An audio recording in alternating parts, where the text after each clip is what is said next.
Y'all already know what it is, my man. Get right in the streets, dropping that street knowledge. And we were just talking about, and I said to him, I said, man, my father passed away 2 years ago, man, and I know that he would have loved you, your character and everything. What you say to me, bro? I say he probably think like I do. We probably cut from the same cloth, the same kind of material, because ain't nothing fake about the material we cut from. All that other shit that they got floating around here, that's imitation. Like they do the Gucci bags and all the Giorgio Valenti. You see, like they be copycats and they don't push the genuine shit. They push that imitation bullshit off on you. And you realize, you thinking you got the real McCoy. Fake niggas stand back. And they faking a fraud. They stop faking a fraud. Either you real or you not. Stop with the bullshit, because the streets know.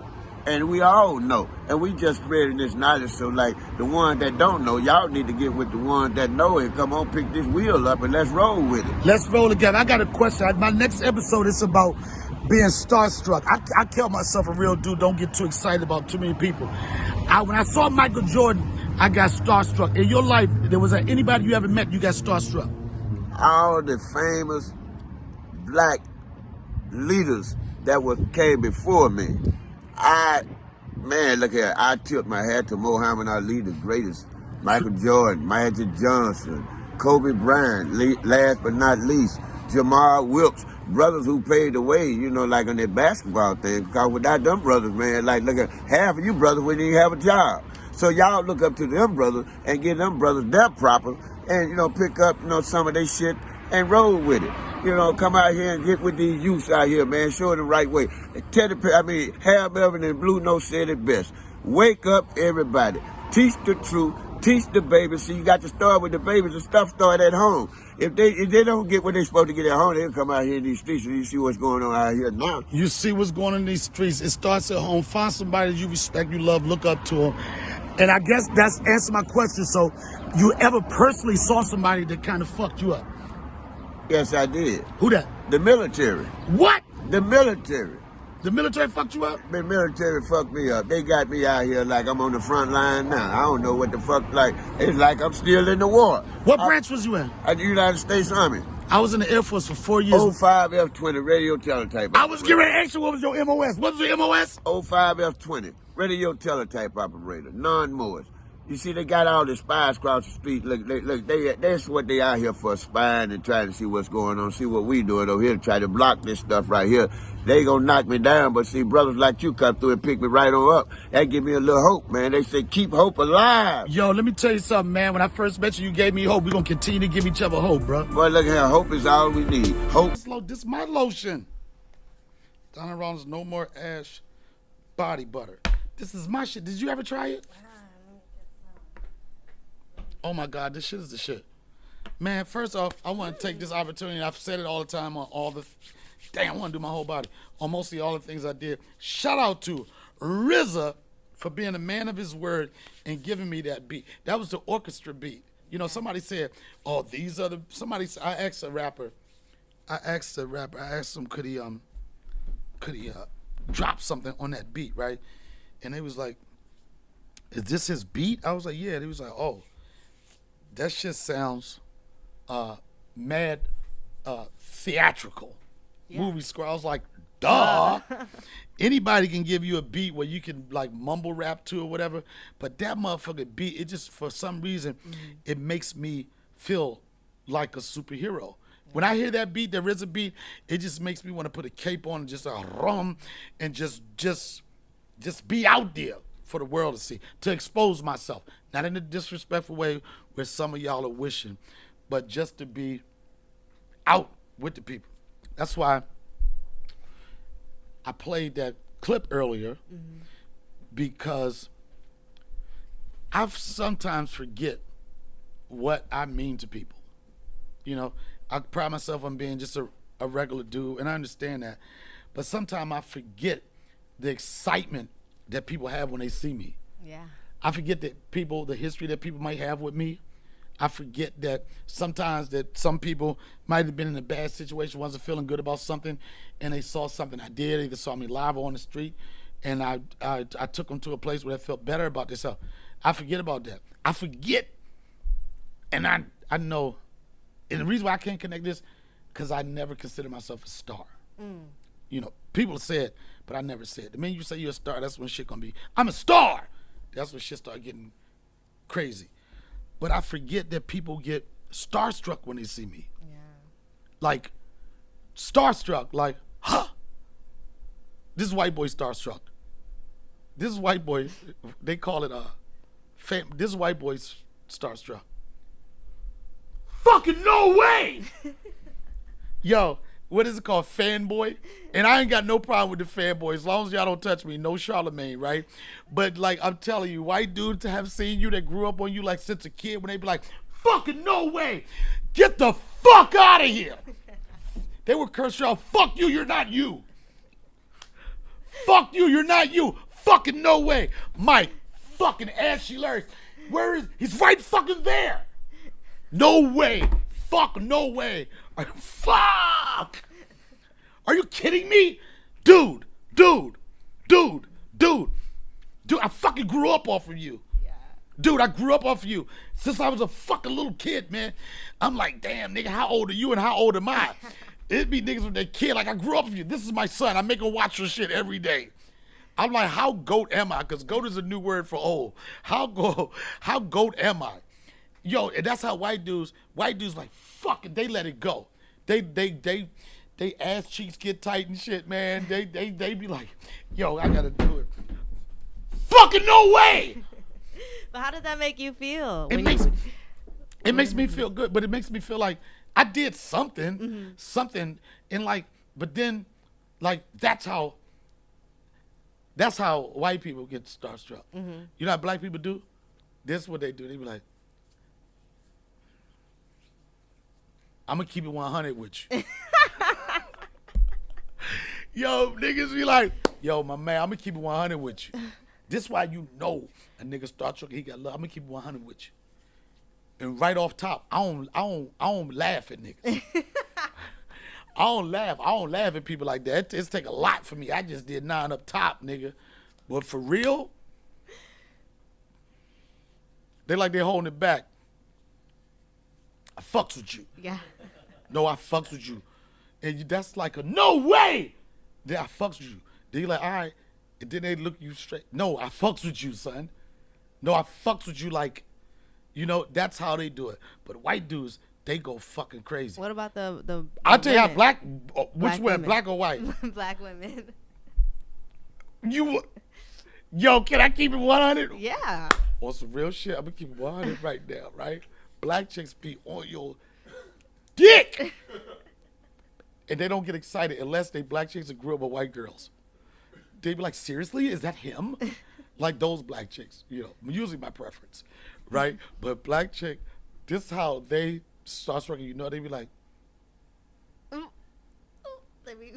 is that? I'm gonna tell you what, I don't know what this is. They be like this. That I don't know what it is, but like, they like this. You think you cute? Yo! When the black chicks say, you think you cute? And when this is another thing too, when everything they say, you think you cute with your little sneakers on, with your little hoodie on, with your little, I see you with your little watch. You think you cute? That's the sign of it. But it's well, you know, you have to understand that, and you take it and you appreciate it. You know, you appreciate it because sometimes, like at times, I forget. But when I run into people like in Atlanta, when we're in Atlanta, and when those people connect to me like that, I'd be like, oh shit. And a lot of people always say celebrities don't want to. To be honest, I go out to feel that. I go out to feel that love because I know the excitement people get, and I get my excitement is because you're excited. Yeah. You know what I'm saying? Sense of fulfillment. It's fulfillment, and it's just like, you like, oh shit, I'm responsible for making these motherfuckers feel good. Like we went into that bar, and like we went in there, and I started freaking out. Cause they was like, black people on the white end. They was like, oh shit. Yeah, they right? went crazy. They went crazy. But the dopest thing about it was, I had a little backstory because one of the ladies that was there, she was a producer on this show I did called Laugh Tracks for True TV. And she was like, you remember me? And she showed me some pictures that we took and everything. But the energy at that table, it was amazing. Somebody was celebrating their birthday, and this one chick, I know she liked girls, I could just tell. You just tell. We was in Atlanta, all y'all. It's like it's whatever. Y'all's fluid, or whatever. And she was a chick talking about we doing shots. So I bought rounds for everybody, right? And she was like, I want Henny. And if you see this video, we might have it. Everybody doing shots. She take her Henny, do it. She don't even drink it. She put it on the side. She tried to give it to me too. Yeah, she was just flexing. She was just flexing for the gram. That bitch ain't drink none of that shit. And it was just for me, just being around him. And then I walked into the Laughing Skull. Mm-hmm. Laughing Skull. It's a small comedy club in Atlanta. It was started by a guy named Marshall Childs.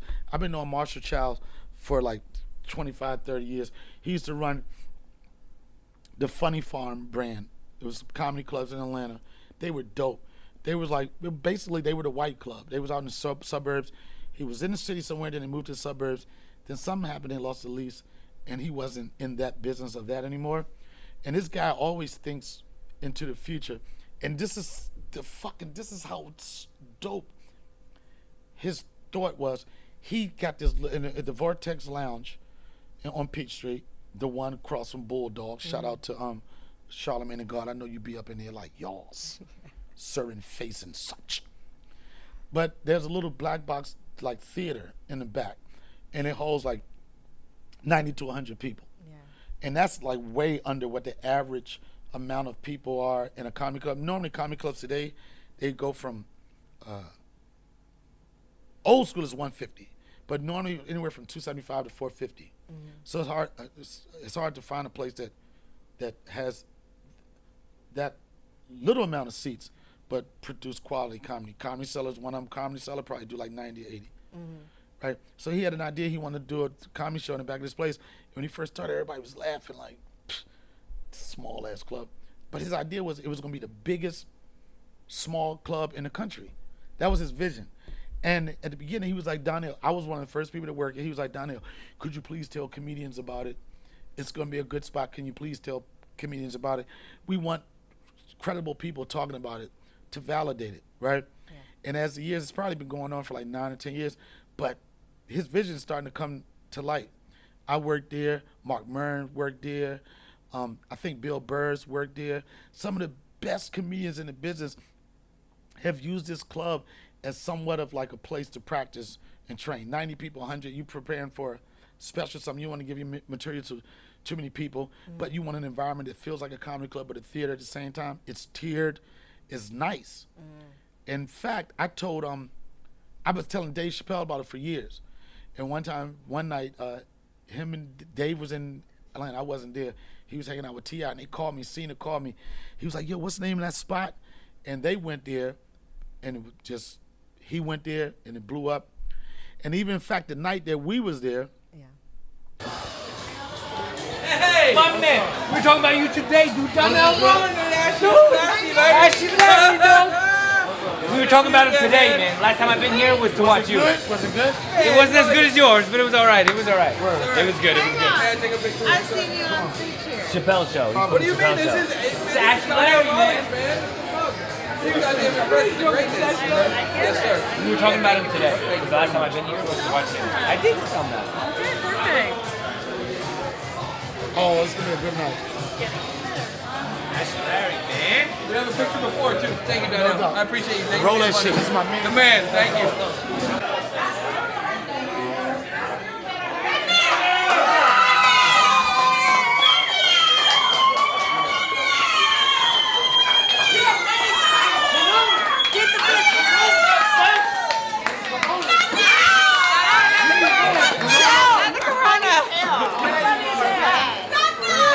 You came to our table. We really like it. Hey, her birthday. Yo!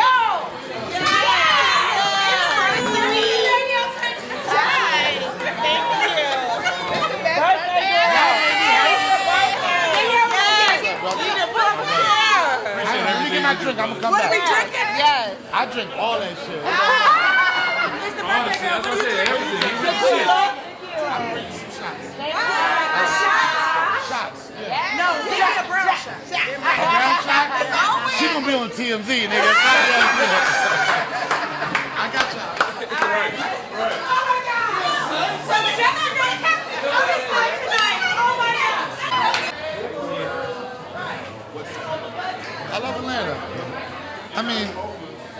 say what they want to say about me, whatever. But the streets do not fucking lie. Fuck you, 1 and 2 trolls. The streets don't lie. And that's what I represent. I always represent. So, hashtag is fuck you, don't listen, nigga. I'm Michael. I met you a couple times from the comedy. Kevin's back there right now. Oh, let's go back there. Turn the light out. We went to hang out. I wanted to go say so what's up to some of my friends, and then Kevin Hart just happened to be in town shooting a movie, and he was working out, which a lot of comedians do. You can't get away from the stage if it's there. He was working out, so I didn't even no intentions on seeing him or anything. We go to the bar, and the manager's like, "Yo, Kevin's still back there. You want to go say what's up?" I'm like, "Nigga, ain't nobody tripping off of no Kevin Hart. Where is he? Back there?" I was like, man, nobody. I mean, I wanted to be like, look. So were you starstruck? What? Starstruck over Kevin? Kevin? Drake? You talking about the 4'3" nigga that started comedy, had a monkey bit, and moved out there and used to pay him $50 to do a show? Kevin? And there's no diss to Kevin. And this is the reason why I'm saying I can't be starstruck off of Kevin, because we from the same place. Yeah. You know what I'm saying? It's like, it's different. People, like, even when I have a picture with him, whatever, people like this, oh, you try to act like you knew Kevin. I'm like, nigga, we from the same stomping grounds. You That's know what I'm I saying? loved. I loved when we were back there. I loved how the mutual respect that But that's you guys how it have was. one another. But I will say this. I wasn't starstruck, but I was excited knowing that he was still there. Mm-hmm. And like one thing that we've always had is a mutual respect for each other wherever we go to an event or something. And I'm gonna tell you the level of respect Kevin Hart has for me. He had a pool party in Vegas one year, right? It was like a Kevin Hart weekend, right? And I performed, right? And he had a pool party. And this is the respect that he has for me, and I know what type of person he is. I walked up to him. He was like, "Look at this nigga. The only nigga look like a dad in here." I know that's easy for you to say, nigga. You the only nigga look like a son in here, son. But that's the energy, that's the vibe when we see each other. It's no like, okay, you got to go through so-and-so or anything like that. Because even at night, when I bust through the hallway, because I wanted to see him, I hadn't seen him in a while, right? Mm-hmm. And he's my friend, and he's a big deal. And like, just to contest to the relationship I had, we go through there, and security wasn't like none of this. They were just like, D here, you know? And we went back there, and it was so cool, man, having a conversation. You know, conversation with someone that having that conversation, someone that you saw. And this is what people don't understand. And this is an argument people always try to make about Kevin Hart. Mm-hmm. They try to compare him to what their idea of what their funny needs to be. Right. He's no so-and-so. So-and-so is funny. So-and-so is funny. And you know what? All of us could look at ourselves at one point, and people can say who they think is funny or whatever. But at the end of the day, and this is the thing that separates Kevin Hart from a lot of people, is that like his name is perfect for where his career is. Kevin Hart. Yeah. He got heart. Kevin got heart. He used to work at fucking Foot Locker. Him and his ex-wife now. Foot Locker. The same motherfucker. Same. Can you imagine working for Foot Locker? And you wearing a referee uniform and you that little? You like this, right? Like, where's my tape measure? Where's my tape measure? And you see my tape measure. This is Kevin Hart. This is how Kevin Hart is so short that he is within the social distance. Sorry. This is Kevin right here. He's only. Look, this nigga, this Kevin. Let me see. What? How far away from it? Yeah, how far away Kevin Hart would be social distance. Right there, nigga, I'm all coroned up. Kevin come up on me, I'm coroned the fuck up. Get back. But you know, to see him come from a little dude, like starting in Philly, he used to have this one bit, we did impression of a monkey, whatever, and he used to rip, whatever. But I seen him go from being a hometown favorite to accepting the challenge of leaving. Yeah. Accepting the challenge of, I know I'm at top of level, this level, but I got to start over at the next level. And as much as people want to talk shit about Kevin, He's not that funny, whatever. That motherfucker had to work ethics. I remember when he first moved to New York, like, one thing, like, it's easy for a black comic to get caught up in doing the black comedy circuit. You get satisfied, you make a little money. You know what I'm saying? The white clubs, you got to hang out more. Main Street, you got to hang out more. You got to schmooze up to people. You got to get referred by people. It ain't kissing ass, but you got to be in the scene.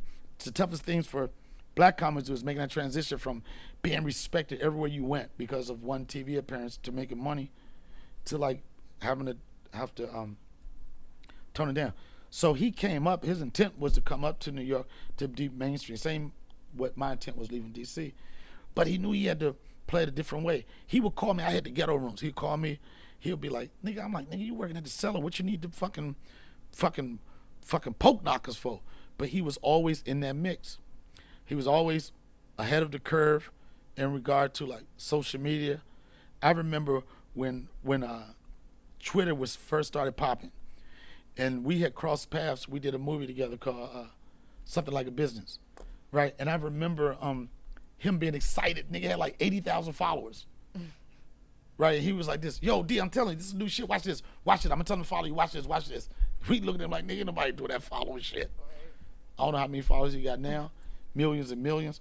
But I remember him coming up from doing those shows where they weren't sold out. They weren't sold out. Niggas was giving away tickets, whatever. Nate Smith, him and his man, still with him to this day, was pulling out those cards, emails, your email list, getting connected with those fans, talking to those fans. Kevin made everything he is today, he made with his fan base, and he always showed them love. I mean, he don't do, like, I remember it was everywhere he went. His man Quan used to videotape that shit. I know he's like, what we gonna do with all this footage? Nigga, we gonna make some money off of it. But every step of the way, he put the work in. He put the work in. He kept connecting the dots. And then motherfuckers be like, yeah, but he sold out. How? Yeah. That nigga get in all the trouble everybody else get in. That is true. That nigga that figured out every time you think he perfect, like, oh, that nigga had 3 bitches in Vegas. I love that nigga. He one of us. Nigga kept it real, told him why. He talked about it. He's been his whole life. Situation with him and his wife. I remember when it was going down, when it was turmoil. We were shooting, and it was like he was going through it. I could tell he was going through it. But you could tell he was about to bubble. And at that time, I was a person that didn't have a family, didn't have a wife and kids or whatever. And I won't say envious of it, but at the same time, I was like, man, nigga, that's the life. Nigga, you young, you married, baby on the way, you about to blow. This is it. And I said it. I was like, man, I can't tell a nigga what to do. I said, man, you should try everything to keep that shit going. And then he looked at me like, nigga, if you don't get the fuck out my face with that shit.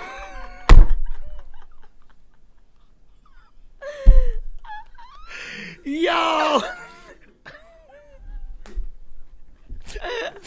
He looked at me like this, like he tried everything, nigga. He looked like, I saw the nigga face, that nigga looked like, yeah, I hear you with all that OG, but oh no about that one, right? And I was like, trust me, he looked at me like, nigga, please. It didn't work out, whatever, but he's maintained to keep shit civil in his life. And I know that's probably got to be tough in anybody's situation. You've been with somebody to a certain point, and right when it's about to pop, it's no longer there anymore. Because you're going to get both sides of that. You're going to hear people saying, look, as soon as a nigga gets some money, oh, she was with him all that time, blah, blah, blah. And that's a respectable position. But you don't always finish with people you start with. You know, it just happened. You can't contribute to anything. So what have you learned from his situation? What? From Kevin's? And just the trials and tribulations that he's had throughout the course of his career? You got to keep going. You got to keep going, and you got to keep going, and you got to turn lemons into lemonade. In every situation, anything that's controversial or anything in Kevin's life, he dealt with it man up. He owned up to it, and he dealt with it. And the thing that he also did was he put it into comedy. Right. It put it into, okay, this is fucked up, but guess what my life is making fun of some trying moments and some dark times. That's what he did, and he turned it into his favor. And he fucking continues to work. All comedians, we bury ourselves in our work. Shit, make a comedian mad. First thing you want to do, get on stage. Make them happy. First thing you want to do, get on stage. Any emotion that a comedian deals with, they want to put that into comedy some kind of way. But the point I was making about Kevin and being, the whole starstruck, I respect his accomplishments. He's doing well for himself. But at the same time, to be able to continue to be grounded and still connect with people that you started with and everything, it's another thing that people don't give him credit for. And it's the toughest thing to do. Especially as a black performer, you get to a certain amount of success and you still had niggas around you. Yeah. You still, you got brothers around you. And if you see his crew, you be like, God damn. Yo, that's a lot. Usually when somebody start blowing up, it's like less black people. Yeah. Less black people. You see a white dude with a suit and a clipboard or some shit.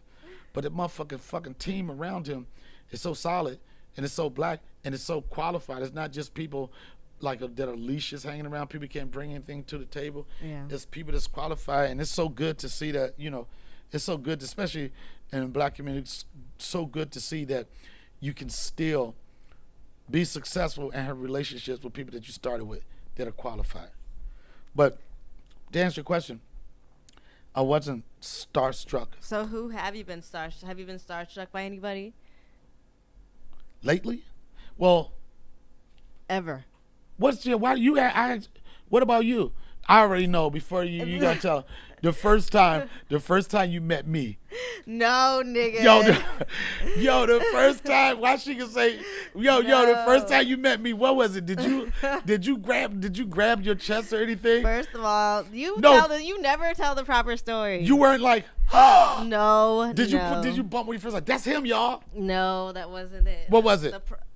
Do you want to know who I was starstruck by? No. Or you weren't starstruck by me. Absolutely not. Okay. No, I remember interviewing you. Right. Starstruck. No, that wasn't. I remember recognizing you at the Laugh Lounge. Okay. And I reminded you that I've met you before. No, that's not what you did, because I remember that look. You were batting your eyes like a motherfucker. You was like with your little friend, and you was looking like, oh, I wish he wasn't here. No, I'm just exaggerating. No. I'm just exaggerating now. So what was the hold on, somebody just come. Didn't we probably order the pizza? Yeah. I don't want to be disrespectful. Hold on, let me see. Pizza. Let me see if this pizza. Hold on. It's the pizza. I know. I'm gonna get back to. Is it pizza? I don't save no numbers. I think that was pizza. Is it 424? Nah, 312. I don't think that was pizza. This is pizza. What? That's pizza? Oh. We so bootleg and ghetto. Yeah. Oh, no. Oh, we don't know that. So the first time, that was probably pizza. First time you were starstruck. Jim Carrey. So Really? I was performing at the Madison Square Garden with Shakira, and he comes. Some black chicks talking about, oh, that little white dude, he was funny. No, my God, Jim Carrey is still other than you, of course, okay. is my favorite comedian. So he had came back to wish us luck for our show, and I was shaking. I was so excited. But knowing that my favorite comedian watched me perform was. You don't got to keep saying a favorite comedian shit. We said that the first time, on the white side, on the black. You better break that. My favorite white comedian. I want to be the favorite black comedian. Okay, you're my favorite black comedian. Thank you. I'll take that. Yeah. So and then he saw me again. So then I was performing Kids Choice Awards, like Nickelodeon show, and The he was hottest there as ticket. well. Oh my God. You know how many goddamn divorcees you can get head from if you got Nickelodeon tickets, son? What these streets will do for some tickets to see some kids get slimed up right now. Niggas is selling them tickets. Yeah, Go ahead. So it was a Nickelodeon award. It was Nickelodeon Choice Award, Kids Choice Awards, and he watched me again. So it was a great feeling to be in the presence of a genius. I think he's a genius, and yeah. And then Boris Kujo too. I've met him, and I just. Oh, that light skinned fucking fine, fake fine motherfucker. Oh my God. Yeah, he's so fine. he fine too. Malik Yoba was fine to y'all too. Y'all was loving on Malik Yoba too. No, but Boris They is was married. yo man, He's you better. married with kids. Y'all better watch y'all crushes so they can trick y'all. All them goddamn years, man, all them chicks was like, oh, Malik Yoba, he got them pussy eating lips. Nope. It was DSLs, nigga.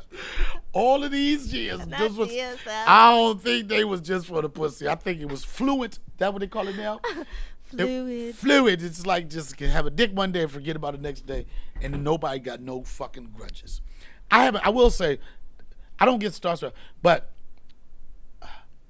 it was one time Michael Jordan. Who am I? Michael Jordan dissed me at a club in Miami. It was so fucked up. It was so fucked up. Michael Jordan, right?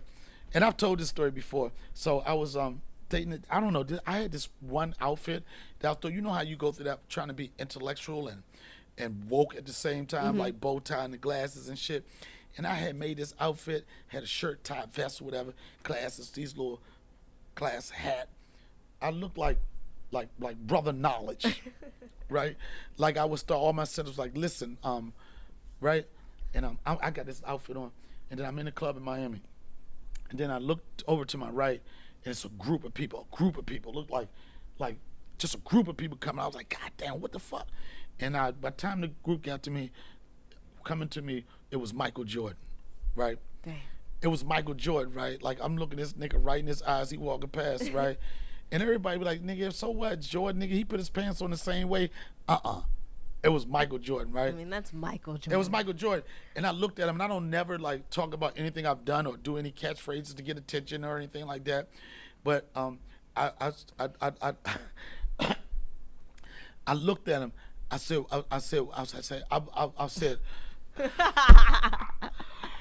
yo, I was on the Chappelle show, man. Right? I was on the Chappelle show, man. I'm rich, bitch! Like, because usually that get people like, oh, shit, you know, I'm rich, bitch, nigga, right? But I didn't realize that that's Michael Jordan. Can you imagine me in this corny-ass motherfucking goddamn Fort Greene, Brooklyn outfit, look like Spike Lee would wear it, right? I'm sitting this motherfucker, and I say, I'm rich, bitch, to Michael Jordan. I said, I'm rich, bitch, to Michael Jordan. He looked at me like, man, if you don't get the fuck out of my face, right? He gave me 2 seconds. He went past, right? I mean, yeah, I'm telling you, I wanted him to recognize me. I had the disguise on. I saw that nigga coming up. I started ripping that shit off, nigga. I unbuttoned my tie. I was like, I was like, right? And I said what I said, and he looked at me. Look, nigga, my shoulder blade. You know, this part out. Yo, that's the most non-masculine joint. That's probably how Charlemagne do his makeup in the morning. He have his shirt over right here, right? And the girl I was with, she got mad, right? She said, "Damn, nigga." She said, "Damn, you almost trampled me over. You almost got naked for that nigga." She said, "You took half your clothes off." I said, bitch, you see how hot it is in here? Fuck is you talking about? Ain't nobody tripping off no motherfucking Jordan. She was like, go over there, go ahead, finish around his dick. I said, ain't nobody tripping over Jordan. Yo, she turned her back, nigga. I was like, phew. I followed the posse. Right? He in VIP now. He over on the corner. I'm like, well, maybe he didn't hear when I said, I'm rich, bitch. Like, maybe it's too many people around, you know? So I went up to him. This time, I was like, the nigga ain't even looking at me no more. The nigga, you looking at me with his peripheral. He like, this is thirsty nigga down there, right? He looking like, nigga got a big ass, yo, like, thirsty ass nigga. I told him, right? So he was with this white dude. I was like, I tried to get the white dude, right? I was like, excuse me. You might not know, but I was on a show, Chappelle show for years. It was kind of a popular show. Rich bitch. I was just wondering. I was just wondering if I could get a picture with Mike.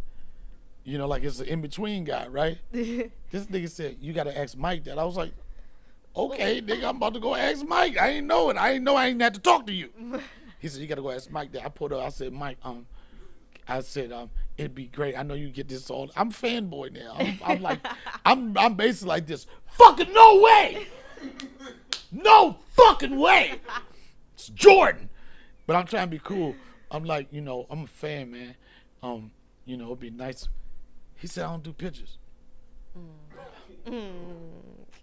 Man. I was so sad. You know what I felt like? I felt like Charlamagne not having an ass to grab. That's what I felt like, just no ass to grab.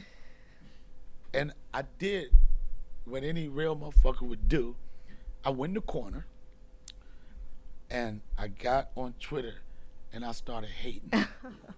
Yo, I was like, you should have saw me, son. I was over here looking gangster and shit, like I'm about to call some murderer niggas, right? I'm like this. I got my phone like this. I'm starting a hashtag. The hashtag was called hating on Jordan. Right? I was like this. I'm looking at them like this. I'm looking at them like up and down, like, whatever, man, nobody tripping with that shit. So what, nigga? Right? And this was the hashtag. You can look it up.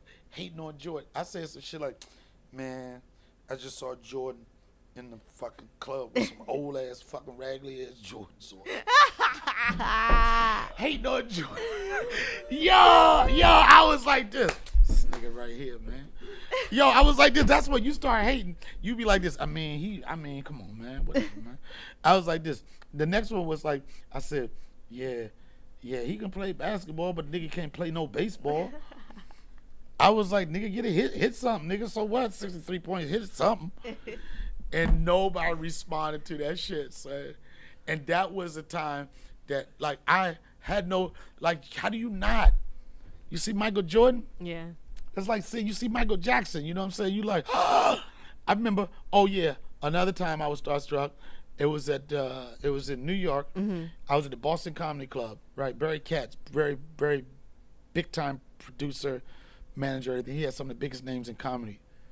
So this was his club, Boston Comedy Club. It was a really small club. And Prince had a sister-in-law or somebody that was doing comedy. Mm. And everybody was like, yo, Prince in there watching the show. Nigga, I was like, phew. Nigga, I went up there like, where? I'm gonna tell y'all, this nigga Prince was, seeing this nigga, and the thing about it was, like, I looked back there, the nigga ain't have no lights or nothing back there, but you just felt like a light going off this nigga. I was like this, I looked, and I did not want to make eye contact because it could get fluid. Yo, Prince make a nigga get a little fluid for a second, son. Right. But it was just so crazy. And like watching him, like Prince laughing. He wasn't like, ha ha! He was like this. I think his eyebrows the only thing that laughed. He was like, and I was like, oh, that's Prince right there. Yo, I was starstruck then. Usher. Oh, yeah. Usher. What happened the night you met Usher? I've been an Usher fan for years. Usher is just the shit. He's a GOAT. Mm. It's hard. You calling somebody GOAT that's younger than you, but it's just how people forget that motherfucker started. He was popping like 15 and 16. Stayed relevant. I was in Toronto doing some shows with Chappelle, and I was in Chappelle's green room, and Usher was like, what's that thing called again? Social distance. Social distance. 6 feet, right? He was 12 feet away. Oh, so 2 social distances. He was 2 social. He's 2 coronas away. Man, and I swear, I was trying not to look at him. I was like trying not to look at him, but I was still staring at him. Mm-hmm. This motherfucker caught me staring at him like 8 times in a row. I was like, well, I think somebody looking back, right? And everything he did was ushery. like when he grabbed like some water, it's just like you're feeling your body, so you're bound to do. It's like the attitude. Said I drink that, been around. Nobody wants to be alone. If you touch by the word of the song, you got it bad.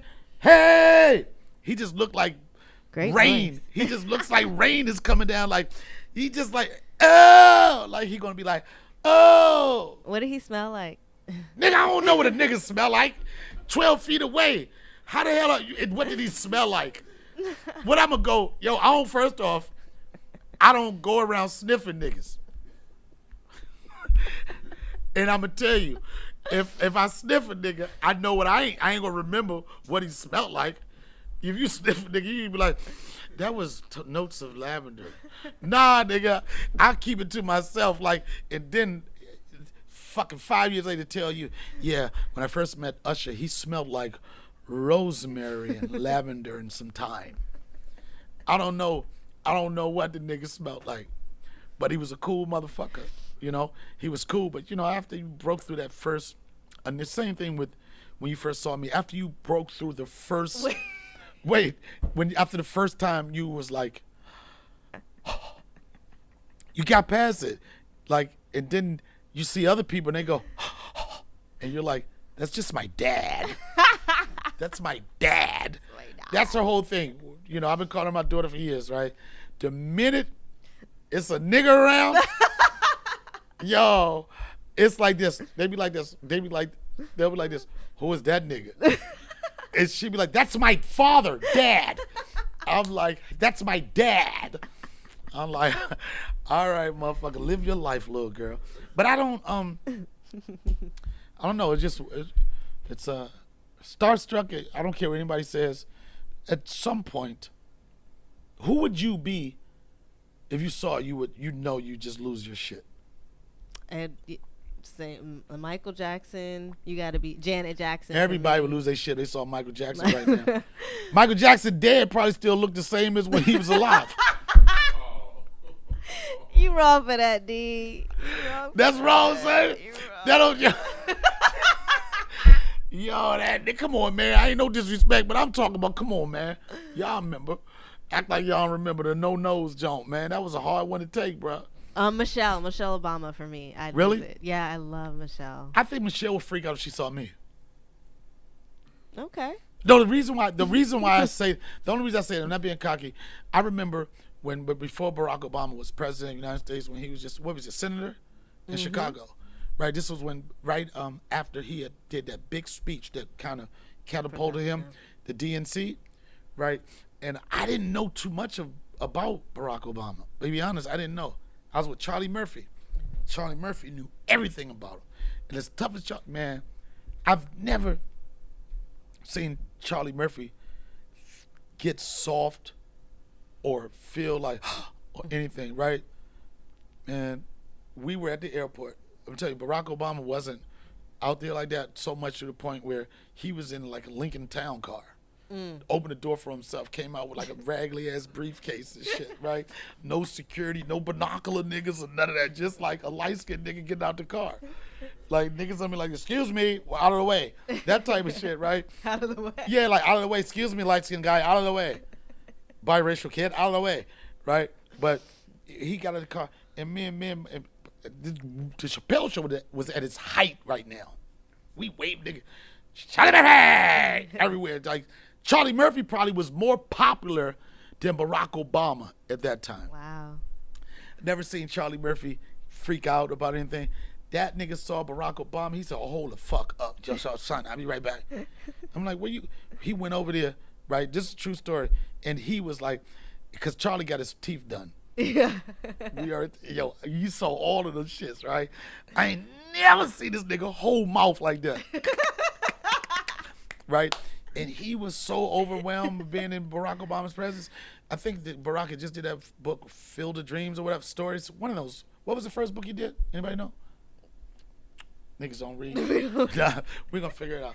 But it was he was right fresh off that in the DNC, and Charlie went to say something to her, right? This Barack Obama, And before Charlie could say things, this is why I say I think Michelle would trip out if she see me, because Barack Obama looked us both up and down, and he said, I just want to let you know, before you say anything, that my wife loves the show.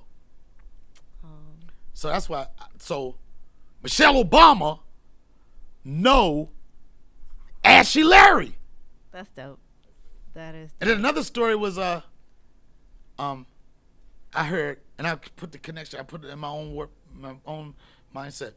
They asked Barack Obama what his two favorite television shows was. His answer was MASH and The Wire. Ooh, and I'm like, that nigga Barack Obama no day price, nigga. Hey. And Chappelle tells me, he said down there the funniest shit ever is when he go to different places and people ask where I am. He said the first time he went to the White House, motherfucker said, where Ashley Larry? That's so dope. That's so crazy though, man. It's just so weird. You know, like, it's just so weird to know that I've affected, not infected, no corona. So many people, different walks of life, different professions and everything. You know, it's kind of fucking crazy. In fact, when Austin was born, Stephanie did some, she throws a joke. Reggie Love used to be Barack Obama's body man, like his personal assistant. Black guy, I think he went to Duke. He's a good friend of Barack Obama. He used to work for Barack. Sometimes he did a good job, sometimes he did a bad job. It's the truth. Reggie told me a story. Barack told me, he said, listen, Reggie, I love you. I love you. I think you're a great guy. But if you can't do the job, I'll find somebody that can do the job. And he got his shit straight, right? But as a gift to my son, Reggie Love got Barack and Michelle. It's a picture, like a basic picture they get at the White House, but they signed it. And it was a letter welcoming my son into the world. Oh, that's beautiful.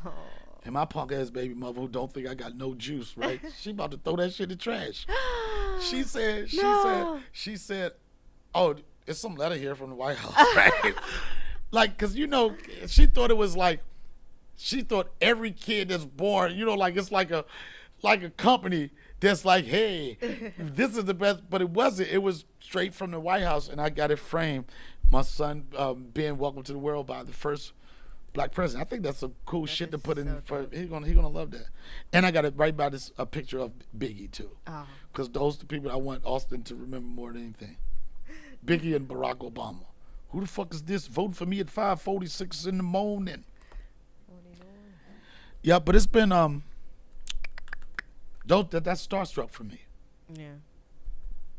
I wonder if I'll ever be starstruck to see anybody else. I'm trying to figure out who would ubba to me. Anyone living right now. There'll be ubba. Yeah. What? He said Oprah. Oprah? I ain't mean to do it like that. I mean, she Oprah, but she ain't Oprah. Like, I mean, what this year Oprah niggas is mad at Oprah now. Damn, motherfuckers is mad at Oprah and Gayle. You know how tough it is to be them? Gayle took a hit. Not a hit, but a lot of people were upset with Gayle. I couldn't joke about it too much. I like Gayle. I met Gayle. That's so funny. I met Gayle King, and when I met her, it was so funny because, again, at a show, Dave Chappelle, that's where I get to meet all my folks. And I was like, oh, shit. When you see Gayle King, you respect her as Gayle King, but when you see Gayle King, you think you're about to be Oprah. You know what I'm saying? You're like this. If I make, waiting for her to come out? Yeah, no, not that, but you're like, if I make the right impression, I know, and they could be having some wine or something, and my name could pop up. Right? I'm just like this. I just want my name to pop up around Oprah, right? That's it. And I swear, I know I smashed this show. and we were at this little restaurant right beside it, getting little bites before we do a party. I smashed this motherfucking show. And Gayle King sat beside me. She said, "What's up, Donnell?" I was like, "What's up, Oprah friend?" Right? Nah, I didn't say that, but and in no disrespect, I was like, "What's up, Oprah friend?" Because that's what a lot of people say. You like, it was just like she got her name now, but before, just like Eddie Murphy's brother, Charlie Murphy. You got to be a platform for it, get your own shit. I was like, "What's up, Oprah friend?" And we talking, right? And then she was like, "Boy, you were funny." She's so sweet. She's like, "Boy, you were so funny. I didn't know you were so funny." And I was like, "Thank you. I really appreciate that." Right? And then she was talking. She was going through her phone or whatever. And my phone was right there. And she looked over at my phone. Right? I was like, you don't know what's up in my phone. She was like, "What's in your phone?" Right? I was like, "Oh, nothing." I got scared and shit. Right? Right? And she was like, "You were funny." And then she said, "Are you on Instagram?" She had a reading glass. She said, "On your Instagram?" I was like, "That's kind of a disrespectful question. How am I going to be in the business and not be on Instagram?" And she said, "Boy, you crazy." She said, "What's your Instagram?" She was like this, right? She said, "What's your Instagram?" Right? I said, "Donnell Rawlings." She said, "And what?" I was like, "Just my name." So she put my name. She said, it was so kind of fun. She said, "Oh, there you are right there." I know she looked at how many followers I had. I think I was 32,000 deep right there. Like, she was like, "Oh, there it is." And I had did this video, right? And I did this. You remember when I started my organization? Yeah. Save whatever. The Save organization where I was going out to try to save women, And the name of the organization that I called, it was saveabitch.com. Right? And so Gayle is on my page. I had just dropped a video for it. So you see me in a preacher outfit with Tim's on, right? And up there, right? And then she said, "What is this right here?" Right? And I knew it was the Save a Bitch organization, right? I said to her, "Gayle, let me explain my platform." This is a true story. I said, "Gayle, let me explain my platform." She said, "What is this? This seems like..." I said, "Well, I started a foundation for some women that may need help." I said, "Gayle, because I believe that women at a certain time in their life, they have temptation and salvation. Depending on who comes in their life, it will dictate where it goes more to the temptation side or the salvation. Meaning somebody that influences them, inspires them, and motivates them. It could go either way. Pimp preacher, it could go either side, basically." She was like, "Oh, I like that." I was like, "Yeah." And she was like, "I really like that." I was like, "Yeah, what it is to empower women." This is what I'm telling her. She was like, "I like that." Right? And then she said, "What's the name of it?" She said, "What's the name of it?" I said, "First off, Oprah's friend. First, I want to tell you that I use words to evoke a certain emotion." I'm trying to warn her. I'm like, I use words that will be challenging to some people's ears, but they evoke emotion, and then you build dialogue off of that. She said, "What's the name of it, boy?" I said, "It's called saveabitch.com, right?" And she said, "Oh, no." She looked at me. I was like, "Oh, I ain't gonna meet Oprah, bitch. I ain't gonna never meet Oprah." I say, "No way I'm gonna meet Oprah off of that." She said, "Oh, no." I wanted to say, "Could you tell Oprah about I was funny?" She was like, "Oh, I don't know if I like that." I was like, "Why?" I want to say, "Why, bitch?" That's what I wanted to say. "Why, bitch? Come on now." Right? I was like, "I don't know." She said, "I don't know if I like that." I was like, she was like, you can't find another name?" And I'm saying, I thought about other names. I thought about calling it Save a Queen. I thought about calling it Save a Goddess, Nubian Sister. But I know wouldn't nobody paid attention if I would have called it that. And I really asked my mother this question. Because my mother first off, the reason why I asked my mother this question, because my whole life, my mother's always been part of like a organization to help young women that got pregnant young or misguided, need some direction. She's always been saving these bitches. She don't use the language I use, But my mother been saving bitches. I was like, where do you get the notion to want to save bitches? I'm like, my mother was saving bitches her whole life, really, you know. So I called my mom and said, Mom, this is the idea of the organization. I'm really trying to make a point, and I'm using words that some people don't find too settling. She was like, well, son, I understand what you're trying to say. And I do understand that it's a need for it. She said, but the word is kind of hard, tough. So my mother went and talked to one of her bitches. One of her friends. They came up with the idea of giving the word bitch a different definition, a different meaning. And when my mother and her friend came up with, she said, you know what, when you say the word bitch, you say, bitch means being in total control of herself. Boom. So listen, bitches. Don't get caught up in just words, because people know the context of everything. People know the context of the N word. People know the context of the B word, the C word, and everything. They had just a video the other day, and white people always make this argument. Why is it okay for us to use it? Why can't we use it? Why can't we use the N word? Why can't we use it? And I've never told a white person not to use it. I've never told them. I was like, use every word. But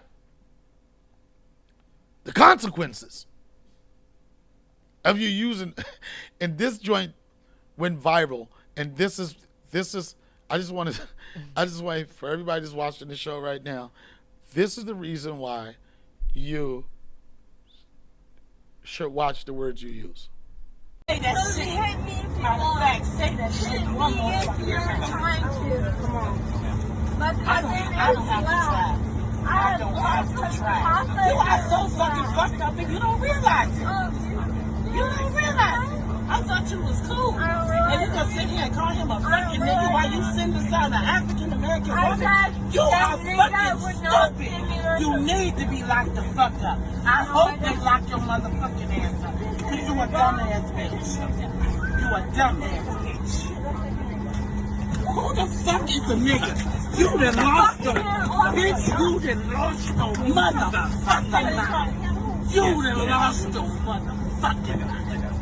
You understand me? You are stupid. Fuck off me. How could you be fucking blind, you fucking stupid cunt? I'm a cunt? Yeah, you're a cunt. I'm a cunt. You're a fucking cunt. I'm You're the fucking magical You're a motherfucking fucking cunt. cunt. The best you can do, you gonna sit beside me and call him a motherfucking You're out of security guard. Help me, man. Get the fuck off. Don't touch me now. Don't fucking touch me. So, I mean, if nothing is an example of when and where to use some of your favorite words, being on an airplane with somebody and using the N-word, right? It's not a good idea. And that video was a testament of knowing when you should have shut the fuck up. Some people don't know when to shut the fuck up. They're never gonna know when to shut the fuck. Oh, pizza. Yes. Oh, I know when it's, look, you want to shut the fuck up. Anytime, I know when women shut the fuck up. You can just leave right there. Women shut the fuck up when food is around. But this, oh yeah, okay, I'm hungry too. This is another episode of the Donnell Rawlings Show. I don't know what number in. We're going to be hitting 20 sooner or later. You know that everybody knows that we're in the middle of a pandemic, right? Pandemic, epidemic, and all that type of shit. And times are hard. So from all the other episodes that you saw, we got this dope ass candle. It's the black ash candle. I'm not just selling you something just to sell it to you. It smells good. It's dope as shit. It's got a very, very, very. Tell them the story behind the black ash. All right. From Marcy Projects to Hollywood, Donnell captured 6 true smells of going from ashy to classy. Yes. Breathe in the memories of cold air hitting your skin on a winter's day. Shades of your skin getting ashier and ashier as the brisk wind hit your arms and ankles. Capture the energy of a good lotion without having it. Black ash eliminates the smells of twerk and replaces it with exotic smells. The base notes are bergamot, sandalwood, musk, lavender, jasmine, and ambergris. That's right, guys. You heard it from Javanter, close up and in personal. Some of you guys are experienced clubs, strip clubs you can't do right now. You're going to have those one-on-ones where that twerk wind will be fueled with a lot of aromas that we don't agree with. But if you connect with Donnell Rawlings and the Tell It Candle Company, you can diminish the smells of twerk wind. Black ash works on blunt smells, twerk smells, and just smells that you want to rid yourself with. That's right, this is the Donnell Rawlings Show. Give it up for Javanta one more time. That's enough, ladies and gentlemen. She hasn't earned her spot. But we hear each and every week the Donnell Rawlings Show. We'll tell you like we tell everybody. A joke could be too soon, but it never can be too soon for funny observation. Time for pizza. We'll see you next week. Goodbye, everybody.